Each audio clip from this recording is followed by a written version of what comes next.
Hello guys, welcome to our channel. In this video we are talking about negative staining. In microscopy, negative staining is an established method often used in diagnostic process for contrasting a thin specimen with an opaque fluid. In this technique, the background is stained, leaving the actual specimen untouched and thus visible. In this technique, the background is dark color while the bacteria is transparent, so we can see the bacteria easily. Negative staining procedure helps to study the cell shape, cell breakage, refractable inclusion bodies and spores beside polyhydroxybutyrate granules. The method is useful for those bacteria which are difficult to stain.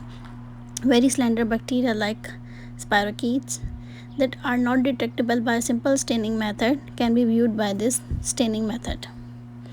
Their principles: negative staining requires the use of acetic acid such as Indian ink and nigrosine.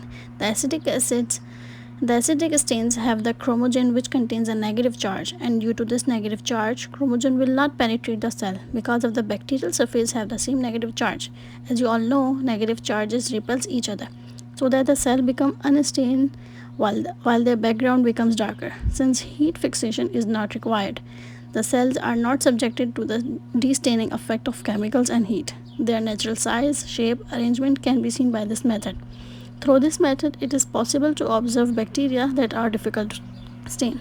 Their method: a loopful of diluted Indian ink, which is the acidic stain, was placed on one end of the slide, like this, and a loopful of inoculum, which is the bacteria, was transferred into the drop of the stain.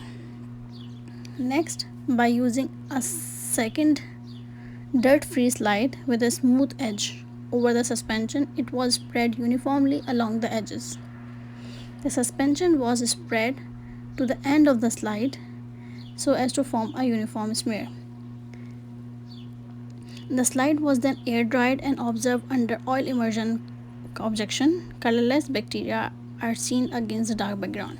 Here's the results, which shows the colorless organisms against dark background. Through this method, we can observe those organisms that are difficult to stain.